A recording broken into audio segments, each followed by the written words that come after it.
runs our advisor client turnkey marketing program. Devin, how you doing? Good. How are you? Doing pretty good. What do we got going here this month? So this month we really wanted to focus on how AI is transforming advisor marketing, and we wanted to get a little bit specific because here at Horse's Mouth we've been doing a lot of work around this topic. Not only have we done a couple surveys, which we're going to talk about here in a minute, but we've also now taught over 100 advisors in two different AI programs: our Intro to AI program, which is called the AI Powered Financial Advisor, and also our AI marketing program for advisors. So we have some pretty good real life case studies of how advisors are actually starting to implement this technology in their business and the results that we're seeing. And I feel like, and Sean, you can comment on this too, a lot of the data we see on AI, it's not necessarily specific to the financial industry. And so we now have, some real stories from advisors who are implementing this in their practice in some way, which, is obviously super relevant to everyone who's here with us today. So I was thinking we could start a little bit with the surveys that we've done in the field. We did one last spring, I think, May or June, to kind of get a baseline. And right now we're in the midst of a kind of follow-up survey to that. I know we don't have a full number of results yet, but I think we have about over 200. So we're getting to a point where we can start to kind of see early trends there. And this survey is really about kind of advisor AI usage and where we're at. So maybe we want to start by talking a little bit Yeah. about what we saw last year and what we're seeing now and the difference in the growth there. Right. Yeah. So, yeah, we did a baseline survey back last spring, May and June, and we found that about 12% of advisors were using AI daily, and that to me is the threshold by which I would measure somebody as understanding the genuine power of how AI is transforming marketing, not just marketing, but your entire workflow. Some people want to say, gee, there's a lot of AI hype, and I've put in more than 3,000 hours on this topic since March of 2023, so over the last 2 years. And I can assure you that this is not hype. In fact, um, it really may be even beyond the hype.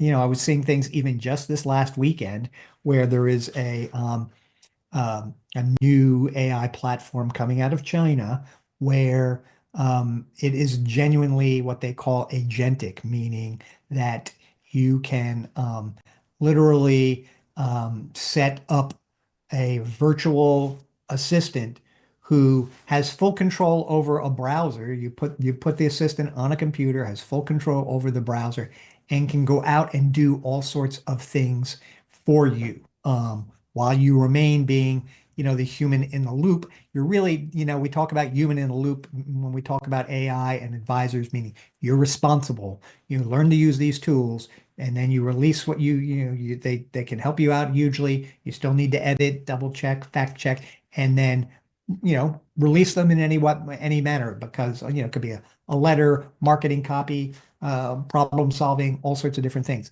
But we say you're the human in the loop on that.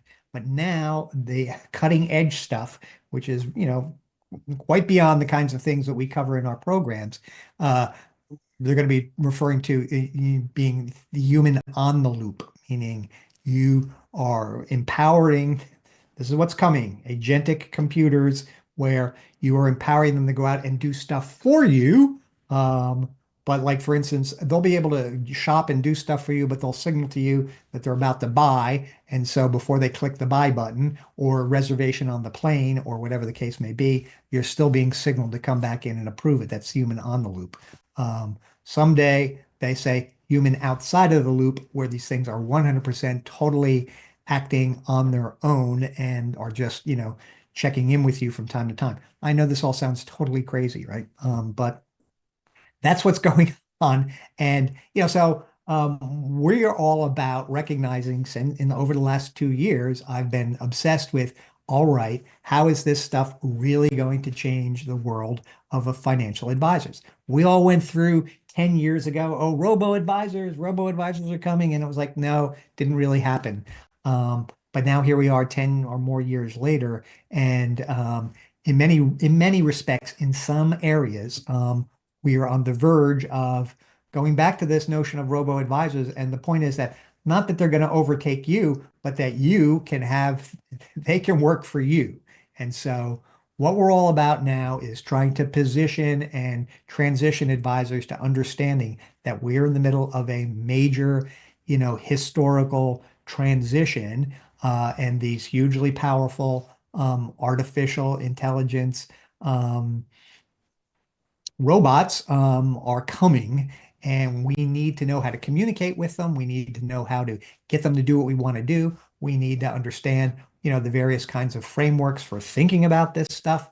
And so, any sense, that's what our program's about. That's why we started this survey last spring. Last spring, we got, okay, we're 18 months into just studying the heck out of this sort of thing and trying to figure out how do we translate what we're learning to help financial advisors. One of the things we did was this survey. Now here we are 6 months later, and we're doing a second survey. Many of the elements are the same from the first one. So last spring, about 12% of advisors were using it once a day or more than once a day.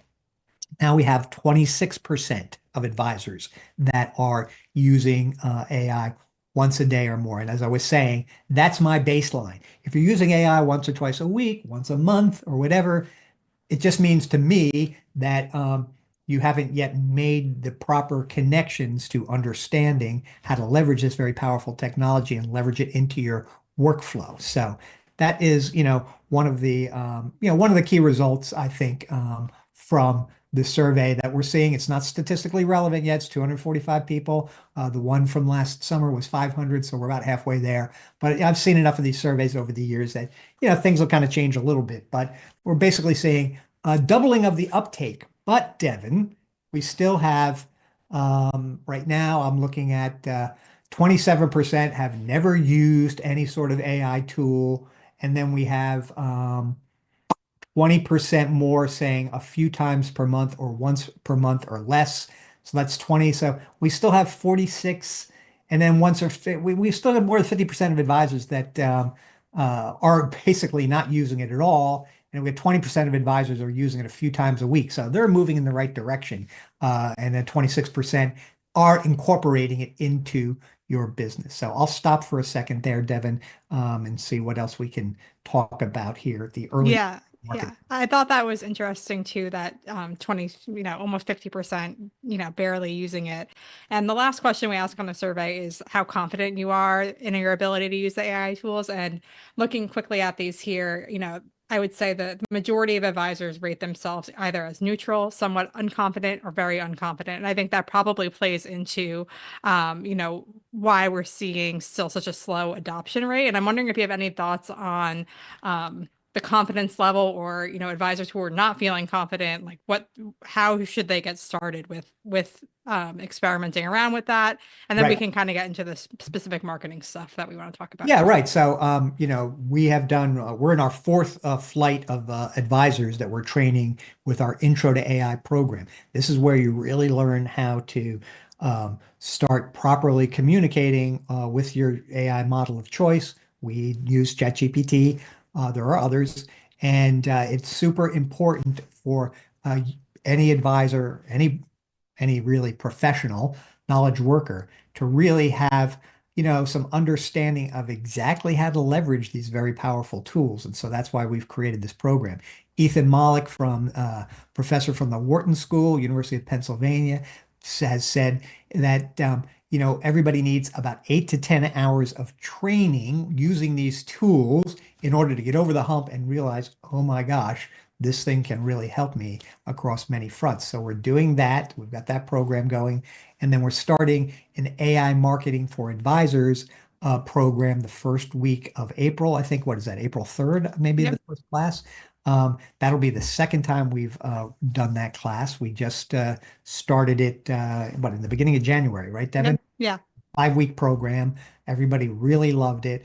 And we really went into some deep and amazing things relating to marketing. So, we could talk a little bit about that and then move on with our monthly marketing meeting, I guess. What are your thoughts? Yeah, and I think that's a good segue because I wanted to kind of talk a little bit about some specific use cases that we see advisors using for marketing. And you can even see in the survey results for those who are using AI, I would say a decent percentage of them are using them for marketing activities. We see about 28% using it to create content for marketing. So turning webinar slides into blog posts, repurposing existing content. We see about 25% brainstorming marketing strategies, developing educational materials, about 23%. So we do see advisors who are using AI starting to implement this in their marketing, and I think that marketing is a great use case for advisors who are getting started with AI. We know from us working with tons of advisors, but also surveys out there like the Broadridge survey that the vast majority of advisors are not working from a defined marketing plan. I think this year's stat said that 23% of advisors have a defined marketing strategy or plan that they work from each year. And typically, the number one quoted reason of why advisors don't have a plan is because of the lack of time, and they don't know, where to get started. And so AI kind of seems like the perfect solution to this problem because you can cut down on the time you're spending on marketing by effectively using AI to create these different strategies. Obviously, we go into this more in depth in the program, but I would say one of the most powerful use cases that I think advisors see when they go through the program is that content repurposing and how can I take a piece of content, whether it's a webinar that I've done, or it's firm material that I have, and how can I turn this into something that is going to get seen by more people? And so with certain prompts and certain strategies, you can take that 45-minute webinar and have that be 3 or 4 different blog posts that you put on your website. You can have an email newsletter drafted, social media posts promoting it. So you take something that would have taken you or someone on your team hours to do, even if you have someone on your team to do it. If not, you're doing it yourself. And in minutes, you can have this other form of content that is coming from, something that you've created. So you know that the source is good. It's still going to use your tone and your voice, and you're turning it into this other kind of form of content that then can be shared and sent out via email, put on your website, and you're getting a lot more runway from that piece of content than maybe you ever did before. Because let's be honest, most people aren't going to sit and watch a 45-minute webinar replay that's posted on your website unless they're extremely interested in the topic and want to learn more. But if you're sending out these shorter email newsletters that are focusing on one topic at a time, you can have people reading those and learning that same material. So I think that's one great use case for marketing. I don't know if you have anything else you want to share on Well, I just how want to this say might be that changing. I follow this very closely, and the reports are that the people who are using AI to create new types of marketing content, that their click-through rates are much higher than the stuff that they were creating previously without the use of AI. And the other key thing is that advisors are the classic, too many hats, not enough time.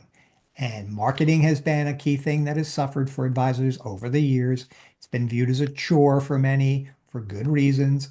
Uh, and now, these tasks that would take, 2 hours can take 20 minutes. And so, and you literally can, when you have a defined marketing plan, which in our AI marketing program, that the one that starts in April, one of the goals is that you end with a written marketing plan. And you also end up with a virtual marketing director who you can meet with once a month or once a week and have a conversation and get these things done. And you literally can probably spend, 4 hours a month on your marketing. And in those 4 hours, you're generating like almost 20 hours worth of work getting stuff done. And so suddenly now you are being effective in your communication and your marketing.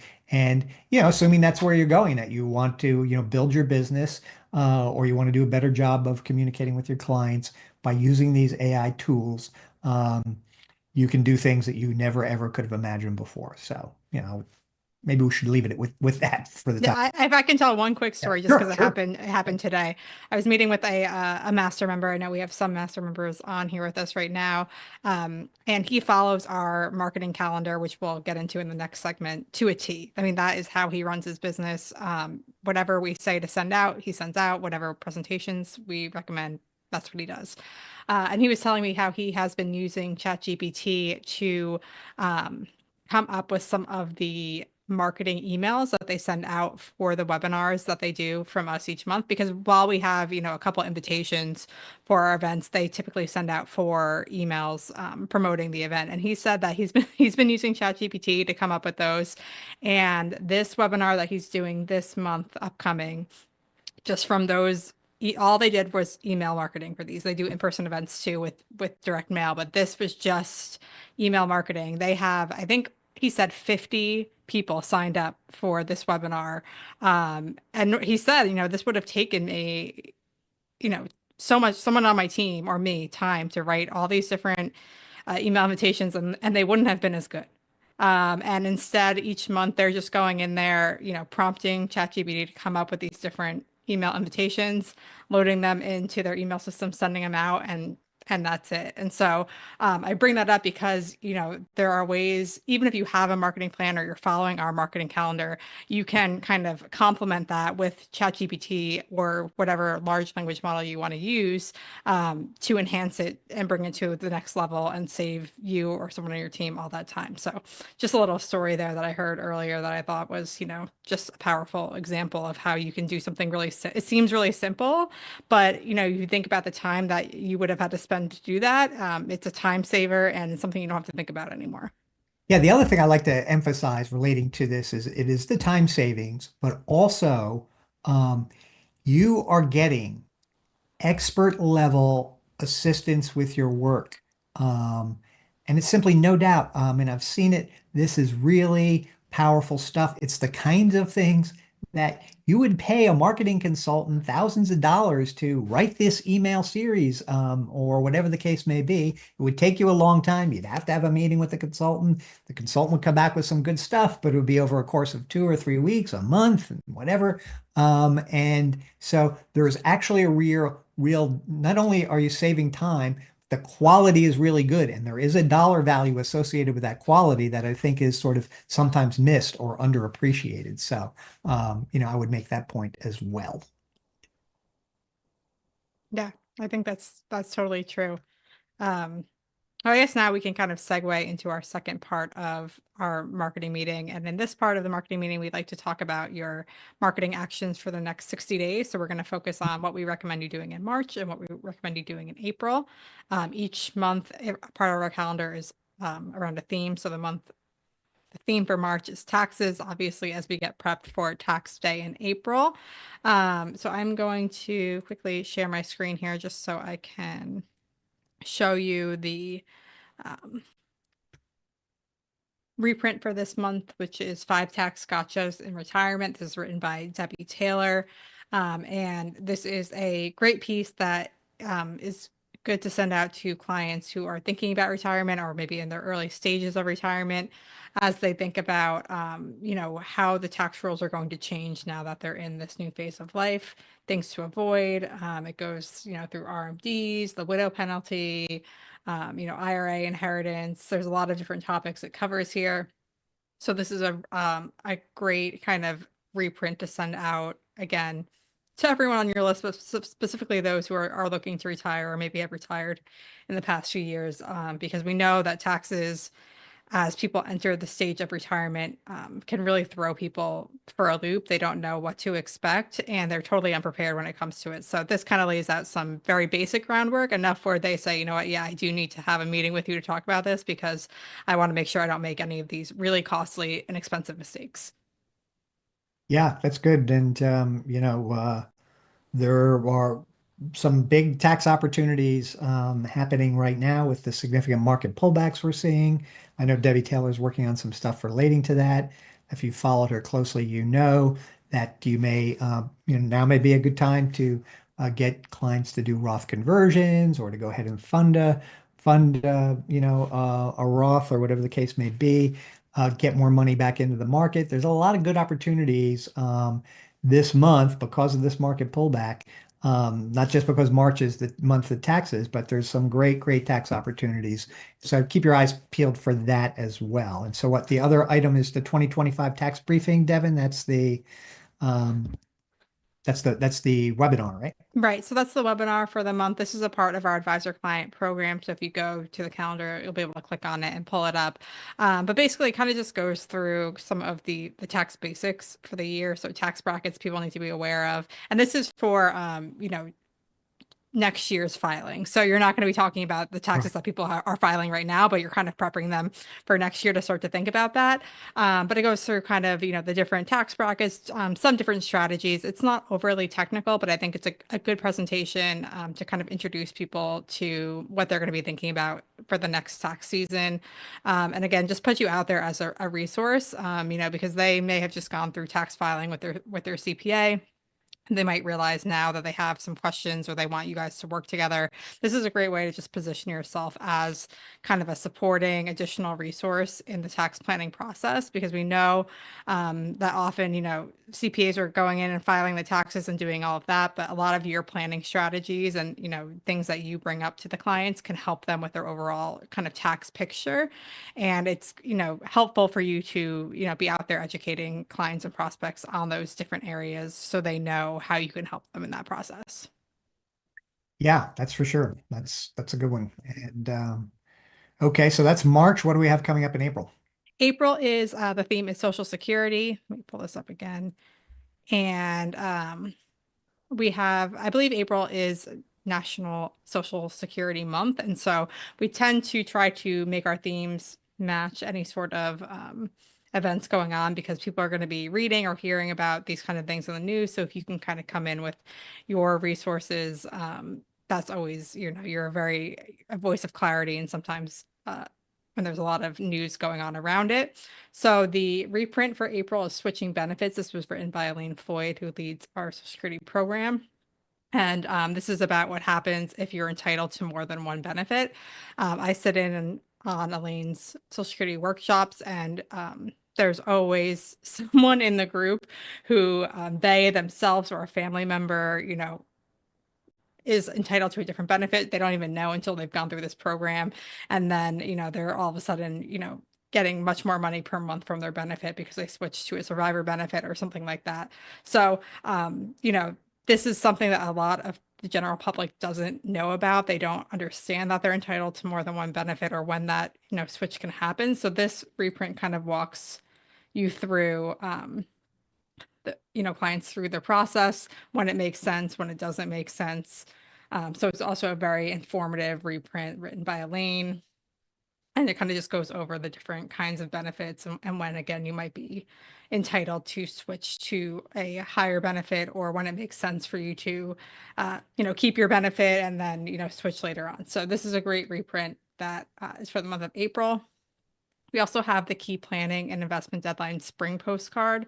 This just has all of the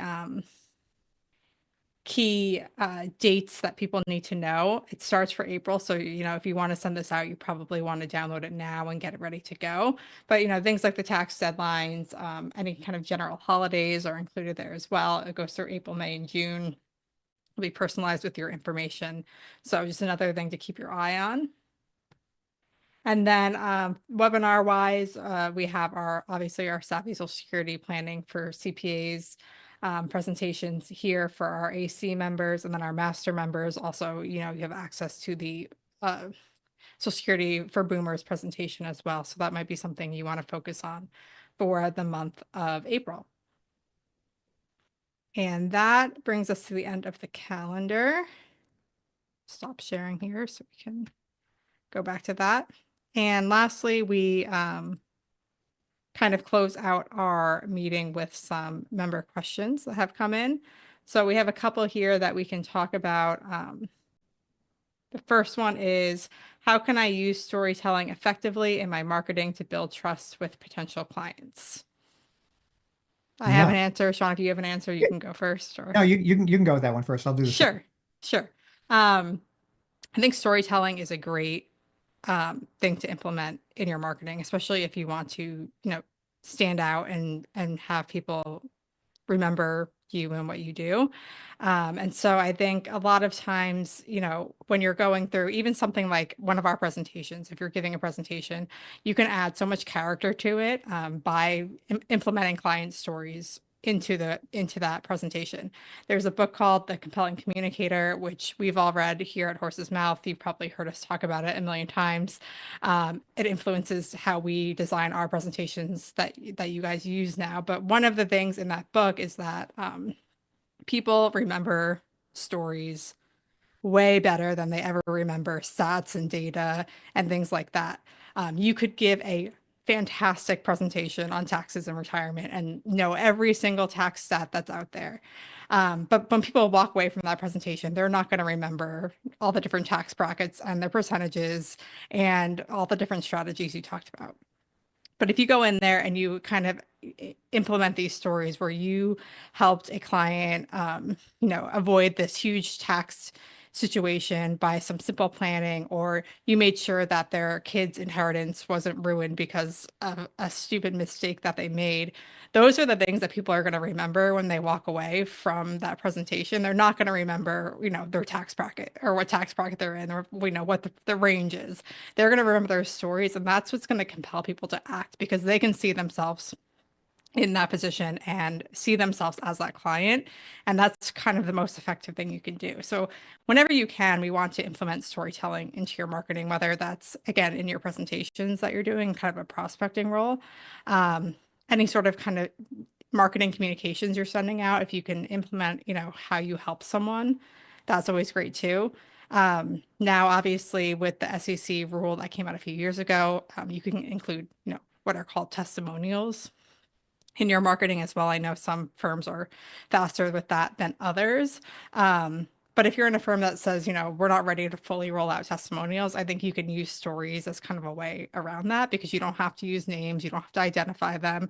It's not, them saying, oh, this advisor is the best because they did X, Y, and Z. It's you just telling a story of how you've helped that advisor. So that client. So I think whenever you can, even on your website, implementing stories into how your services, how you help clients, is really going to help people envision themselves as a client of yours and can be a really powerful marketing strategy. Yeah, and on the storytelling front, we had our AI Marketing for Advisors program started first week of January, ended the first week of February. There was somebody in the class. One of the things you do as we go through the class is everybody spends time really using AI to fully flesh out their ideal client personas, okay? Which some advisors are familiar with the concept and they have it kind of maybe in the back of their head, or maybe they've written something down years ago. But we have some AI tools that step the advisors through answering just a small number of questions about their ideal client.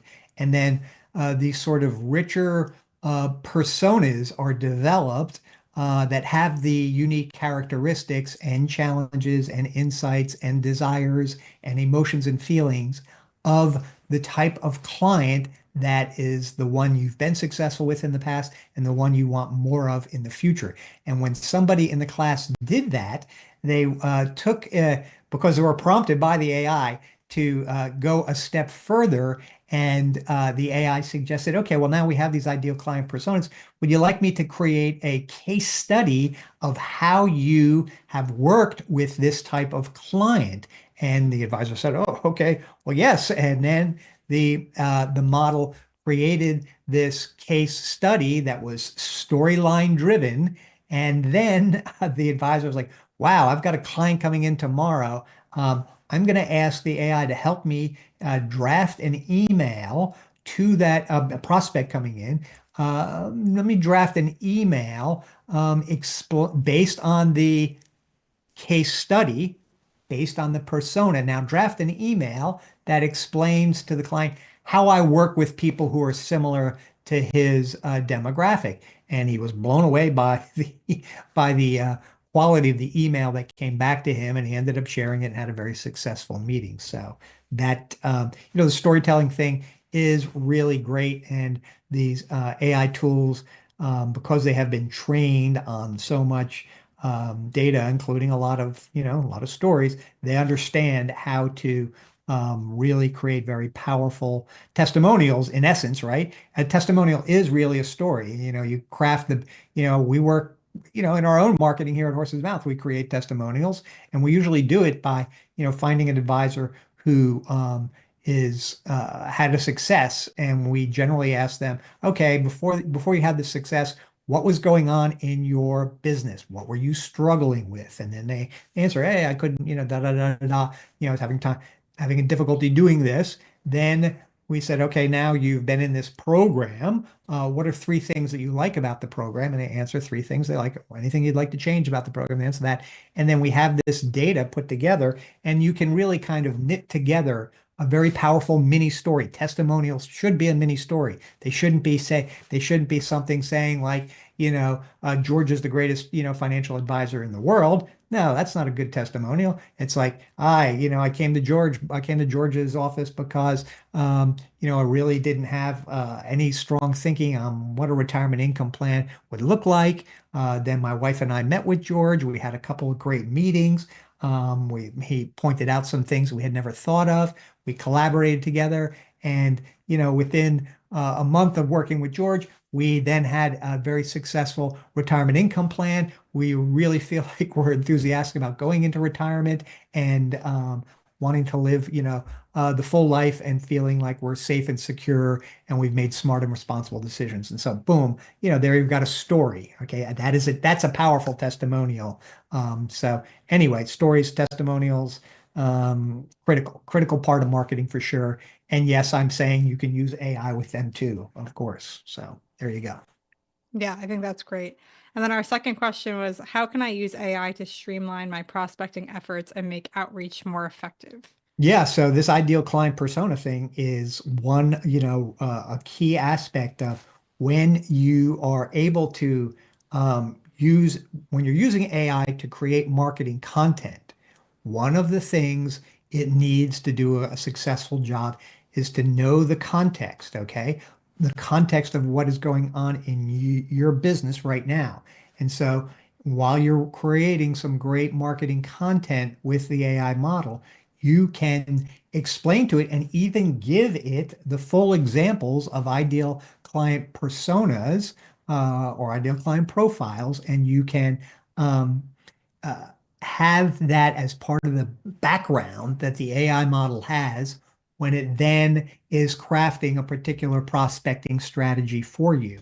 And by understanding how to frame up your conversations with the AI model, using the AI tools to build a message platform and to review and update your value proposition in addition to the ideal client personas. These are all things we do in that program. But when you pull all that together, you've got much more powerful prospecting material and a strategy that you didn't have before. And again, that kind of those kinds of things would have cost you literally $5,000, $10,000 in several months of time and lots of hours collaborating with a marketing professional to help you get there. And now you can get there more or less on your own and start deploying this sort of prospecting. So maybe in the future we're going to talk about how you can really use AI to build your niche. Niche marketing is really, the way to go, and we'll be coming back to that subject in the future. Yeah, I do have that on the calendar for a future one of these. So Good. Good. that will definitely be something we talk about. Mhm. All right. Well, I think we get any other questions? I see you've answered some things in there. Um, somebody was asking, how do we do a webinar? So that's a sort of basic 101 thing. We do actually have a campaign and advisor client about how to get How to started get with going. that. Good. If you go to the campaigns page, George, and then you scroll down to digital marketing, there's a couple of different presentations there on webinars of how to get started. So that might be a good place for you to start. All right. Very good, everybody. We're starting to get some warm weather here. I hope you're enjoying your spring and keep the marketing up. We know if you keep the marketing up, that's kind of works like magic. You get stuff out there, you connect with clients and prospects, and then inquiries and opportunities come back to you. So keep it up. We'll see you next month. Thanks so much. Take care.